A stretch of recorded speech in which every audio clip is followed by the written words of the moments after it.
ہم کریں گے ہر مظلوم کی حمایت۔ السلام علیکم، میں ہوں حورین فاطمہ اور آپ دیکھ رہے ہیں حمایتی نیوز HD چینل۔ نظر ڈالتے ہیں آج کی اہم خبروں پر۔ ذرائع کا کہنا ہے کہ پولیس میں اسپیشل پارٹی پچھلے 15 اور 16 سالوں سے یہی لڑکے یہیں پہ روٹی سر انجام دے رہے ہیں، کیونکہ ان سب کا گھر یہیں پہ ہے اور علاقے کے ناسور بنے ہوئے ہیں۔ اگر علاقے میں کسی کے ساتھ تو میں ہو جائے تو اسے کسی نہ کسی چال بازی میں پھنسا کے IC رنجش گٹکے میں FIR کر کے آگے بھیج دیتے ہیں۔ یہ کچھ چند لوگوں پہ مشتمل آفیشل پارٹی ہے جس سے عوام پریشان ہے، کئی بار ڈکیتیوں میں بھی ملوث رہ چکے ہیں۔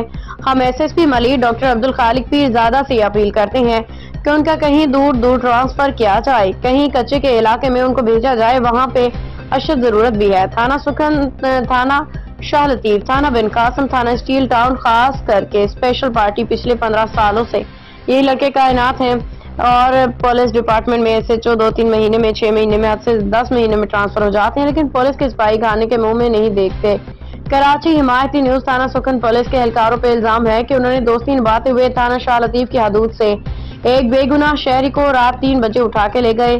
ذرائع کے مطابق یہ واقعہ عثمانیہ ریسٹورانٹ کے قریب پیش آیا، جس کی CCTV فوٹیج حمایتی نیوز کو موصول ہو گئی ہے۔ اطلاعات کے مطابق PC عمیر عثمانی پہ الزام ہے کہ ایک دوست کی فرمائش پہ شہری کو 1.5 کلو ماوے کے ساتھ بند کر دیا گیا۔ فوٹیج میں واضح طور پہ دیکھا جا سکتا ہے کہ سکھن پولیس کی خصوصی ٹیم مذکورہ شہری کو کس طرح اپنے ساتھ لے جا رہی ہے، جبکہ FIR میں یہ درج کیا گیا کہ شہری کو روڈ نمبر 4 سے رات 3 بجے ماوے کے ساتھ گرفتار کیا گیا ہے۔ عوامی حلقوں کا کہنا ہے کہ یہ عمل نہ صرف پولیس وردی کی توہین بلکہ قانون کے تقاضوں کے بھی سراسر خلاف ہے۔ شہریوں کا موقف ہے کہ معمولی تل کلامی یا ذاتی رنجش پہ اکثر غریب اور کمزور افراد کے خلاف بے بنیاد FIR درج کی جاتی ہیں۔ قانونی ماہرین کے مطابق پاکستان پینل کوڈ اور ضابطہ فوجداری کرمنل پروسیجر کوڈ کے تحت پولیس کسی شہری کو بغیر ٹھوس شواہد اور غیر قانونی طریقہ کار کے گرفتار نہیں کر سکتی۔ سپریم کورٹ کے متعدد فیصلوں میں بھی واضح کیا گیا ہے کہ گرفتاری کے دوران شفافیت اور شہر کے بنیادی حقوق کا خیال رکھنا لازمی ہے۔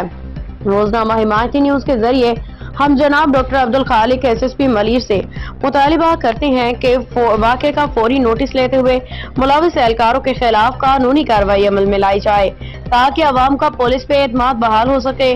روزنامہ حمایتی نیوز اگلی خبر میں ٹوٹل ان پولیس والوں کے نام، تصویریں اور ان کے کالے کرتوت شائع کرے گا۔ ان چاروں تھانوں کے سپاہیوں کی اگلی خبر کا انتظار کیجیے گا۔ خبر رہیے ہر جگہ ہر وقت، جانیے ملکی و غیر ملکی حالات و واقعات یقین کے ساتھ۔